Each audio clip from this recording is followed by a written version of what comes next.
1월 25일 토요일 여호수아 16장 1절부터 17장 6절까지의 말씀. 요셉 자손이 제비 뽑은 것은 여리고 샘 동쪽 곧 여리고 겉 요단으로부터 광야로 들어가 여리고로부터 베델 산지로 올라가고 베델에서부터 루스로 나아가 아렉 족속의 경계를 지나 아다롯에 이르고 서쪽으로 내려가서 야블렛 족속의 경계와 아래 벳호론과 게세레까지 이르고 그 끝은 바다라. 요셉의 자손 므낫세와 에브라임이 그들의 기업을 받았더라.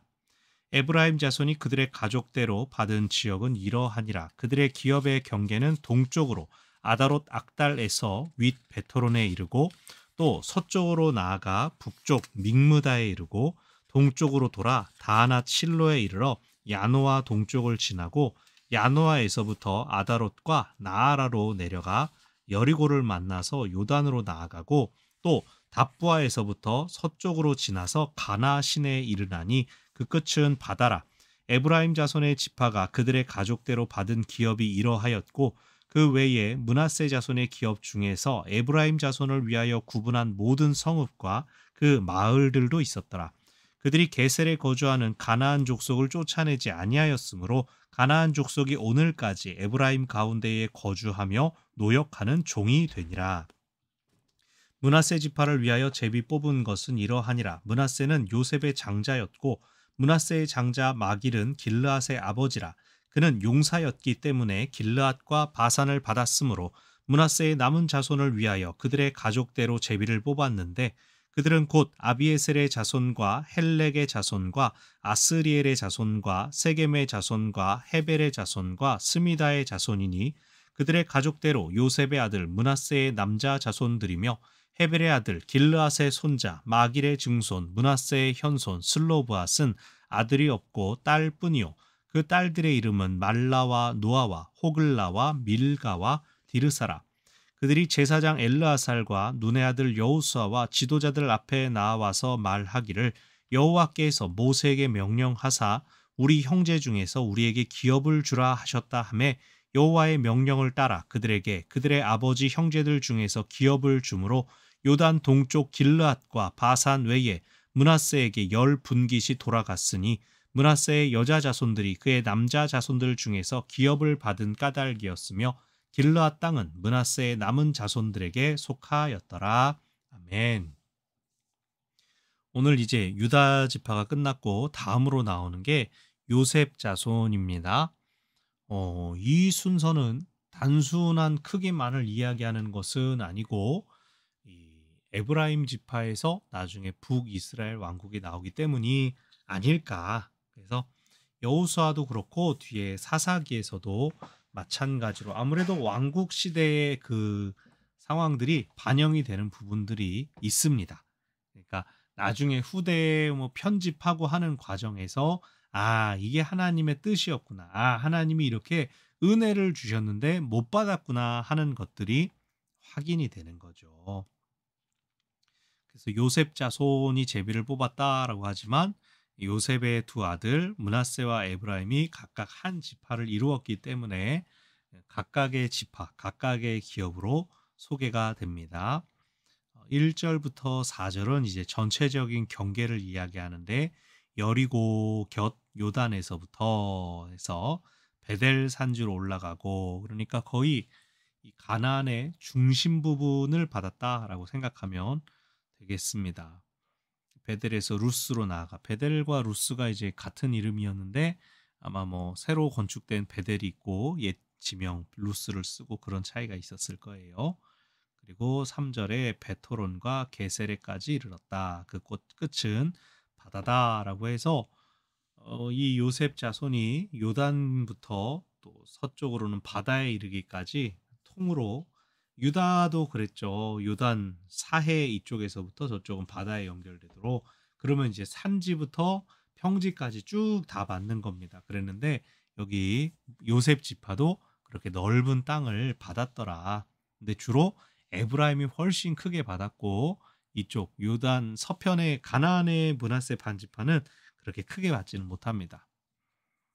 에브라임 자손이 5절 가족대로 받은 지역은 이러하다. 동쪽 아다롯 아달에서 윗 베토론 나오는데 우리 다 모르는 이름들이고요. 7절 여리고를 만나서 요단으로 나아가고 즉 요단이 언급되고 8절 뒤에 보니까 끝은 바다라라고 그래서 에브라임이 요단부터 바다에 이르는 큰 넓은 땅을 받았습니다.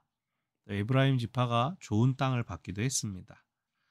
또 9절을 보면 그 외에 므낫세 자손 지파의 기업 중에서 에브라임 자손을 위하여 구분한 성읍과 마을도 있었다라고 하여서 에브라임과 므낫세가 이제 독립된 지파니까 상관없어라고 갈라버린 게 아니라 또 그들 중에 좀 겹치는 부분들이 있긴 하더라. 그래서 그들이 여전히 독립된 지파를 이루었지만 또 요셉 지파라고 하는 어떤 공동체 의식은 있었던 모양이다. 이렇게 이해하면 됩니다. 10절 게셀에 거주하는 에브라임 지파가 게셀에 거주하는 가나안 족속을 쫓아내지 않았다. 그래서 가나안 족속이 오늘까지 에브라임 가운데 거주하며 노역하는 종이 되었다. 우리가 10장의 말씀을 살펴볼 때 게셀을 여호수아와 이스라엘이 쳤어요. 쳤는데 아마 치고 나서 나중에 다시 들어왔는지 충돌이 있습니다. 그래서 어쨌든 주민들이 남아 있었는데 에브라임이 이들을 쫓아내지 못한 것이 아니라 쫓아내지 않았다라고 나오고 있어요. 오늘까지 에브라임 가운데 거주하며 노역하는 종이 되었다라고 해서 아마 일부러 조공을 받기 위해서 그 땅에 그냥 살면서 야 우리를 섬겨라라고 하는 그러니까 땅의 유익을 구하기 위한 어떤 방법들을 사용했던 것이죠. 그런데 그것이 에브라임 지파에게는 좀 올무가 됩니다. 그 땅 사람들을 남겨놓지 말라 그랬잖아요. 그거는 안 좋은 영향을 끼치기 때문이거든요. 그래서 결국은 이들은 이제 솔로몬 때에서야 비로소 이제 이스라엘 가운데 흡수되게 되는데 그때까지 뭐 사사 시대를 보낼 때도 마찬가지고 북이스라엘 에브라임 지파에게 좀 영적으로 안 좋은 영향들을 끼치는 그런 시간들이 있습니다. 이제 17장은 므낫세 지파의 기업 받은 얘기입니다.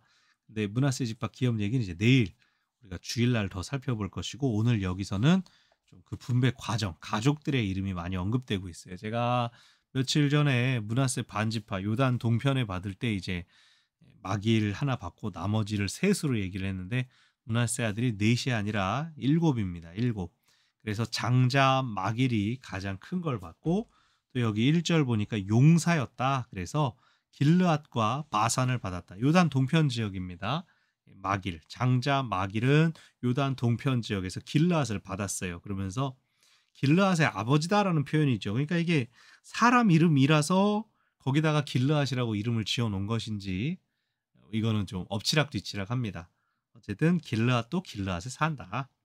그렇게 됐습니다. 그 길르앗은 또 므낫세 반지파에게만 속한 것이 아니라 갓 지파랑 이제 나눠 가졌다라고 했었죠.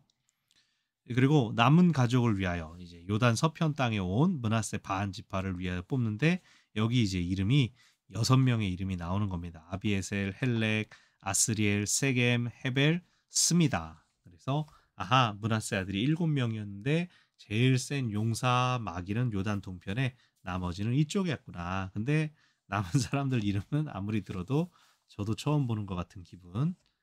세겜 같은 경우는 원래 오래된 성읍의 이름이고 3절 보면 재밌는 일이 있습니다.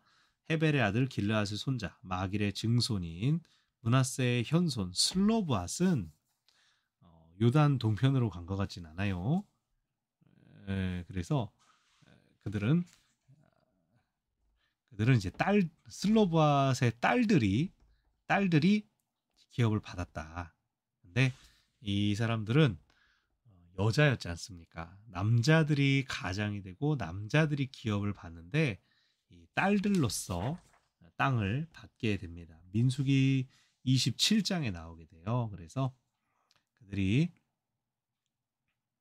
그들이 아들이 없어서 우리가 땅을 못 받으면 어떡합니까? 그래서 그들은 요단 서편 지역의 땅을 받게 됩니다. 그러니까 원래는 저기 이렇게 써 있어요. 마길의 증손. 그러니까 마길에게 속해 있는데 아들이 없으니까 그쪽에서 못 받고 이쪽으로 와가지고 대신 땅을 받은 겁니다. 여성들이 땅을 받은 것은 그때 고대 근동 사회에서는 굉장히 파격적인 일들이 되었죠. 그들은 대신 이제 동족 안에서 결혼하도록 하여라. 그래서 기업을 지키도록 해라. 왜냐하면 딸들이 또 다른 지파 남자랑 결혼하면 그쪽으로 가는 거냐?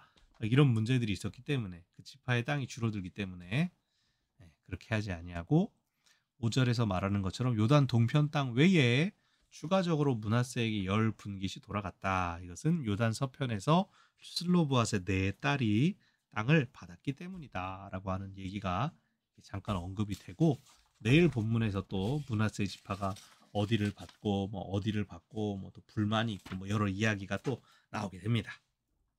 자, 오늘 본문에서도 두 가지를 기억합시다. 첫 번째, 은혜를 가공하지 맙시다. 하나님께서 베풀어 주신 은혜를 이렇게 하면 내가 더 좋지라고 하면서 손을 대버리는 순간 사람의 것이 되는 수가 있어요.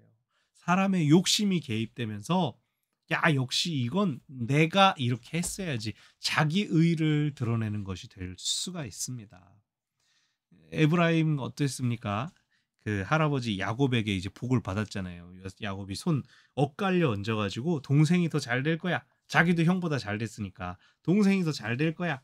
그 예언대로 형 므낫세보다 에브라임 지파가 훨씬 커졌고, 아까 말씀드린 것처럼 북이스라엘의 중심이 되는 역할도 에브라임이 하게 됩니다. 그러나 오늘 본문에 나온 것처럼 게셀에 사람의 욕심이 있어가지고 진멸하라는 하나님의 명령이 분명히 있었는데 남겨놓고 노역하는 종으로 삼고 자기들이 귀족이 되고 높여지려고 했던 그 욕심 때문에 더 중요한 것, 영적으로는 해를 끼치는 일이 생기게 된다.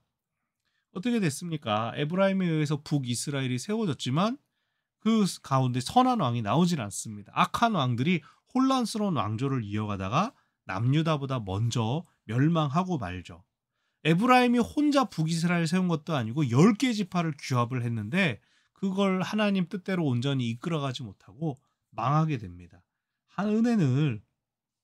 은혜는 하나님께서 주셨을 때 주신 모습 그 자체가 가장 적절하고 합당한 은혜인 것입니다. 그것을 내가 좀 이렇게 해볼까 저렇게 해볼까 사람의 욕심 들어가면 안 됩니다. 나의 열심과 하나님이 주시는 은혜를 누리는 것은 차이가 있습니다. 다릅니다. 구별되어야 됩니다. 그래서 우리가 무슨 일 할 때도 막 너무 은혜 받은 게 많으니까 뭐 이것도 하고 저것도 하고 이렇게 하는 경우가 간혹 있기는 하지만 무리하실 필요는 없다. 은혜는 은혜 자체가 가장 아름다운 때다. 그것을 기억하기를 바라고요. 두 번째, 합당한 은혜라면 마땅히 구하시기를 바랍니다. 슬로브앗의 딸들 얘기입니다. 여성으로서 분깃을 확보한 사례가 성경 전체에서도 사실 여기밖에 없습니다. 이 민수기면은 상당히 옛날 얘기입니다. 모세 때 얘기입니다. 근데 우리가 이러이러합니다라고 얘기했을 때 그것이 합당한 것이었기 때문에 당시에는 굉장히 파격적이었지만 그렇게 해 주었고, 아마 이 딸들의 이름은 여기도 기록됐고 민수기에도 기록되었습니다. 그런데 아마 이 여인들이 먼저 말을 했기 때문에 이 다음에 비슷한 사례가 날 때에 아들이 없는 집안에 대해서도 이들이 하나의 기준을 제시해 주었을 것입니다. 그래서 해야 할 말이라면, 마땅한 말이라면 얼마든지 은혜를 구하는 것이 필요하다. 그래서 꼭 그것이 자신의 유익을 지키기 위해서뿐만이 아니라 누군가가 내가 말 안 함으로 인해 피해를 입게 된다면 그 말도 나도 누군가는 해줘야 되는 것이죠. 그래서 하나님이 주실 것입니다. 이것이 정말로 합당한지 합당하지 않은지도 사람들끼리 얘기할 필요 없습니다. 하나님께 구해서 맞으면 하나님이 주실 것이고 아니면 깨닫게 해 주실 것입니다. 우리가 하나님 앞에 구할 수 있는 은혜는 한계가 없습니다. 제한이 없습니다. 응답해 주시면 감사한 것이고 응답 안 해주시면 필요 없는 것이었는가 보네. 또 다른 하나님의 섭리를 발견하게 되겠지. 그래서 오로지 우리는 기도할 때 믿음으로 구할 뿐이고 이게 맞냐 틀리냐는 하나님께 맡겨드리는 것이죠. 그래서 이번 한 주 온라인으로 이렇게 또 새벽 말씀을 나눴습니다. 여러분 계신 자리에서 계속 또 기도하시면서 또 함께 모여 새벽을 지켜나갈 때에도 하나님께서 주시는 풍성한 은혜가 함께 하기를 바랍니다. 아멘.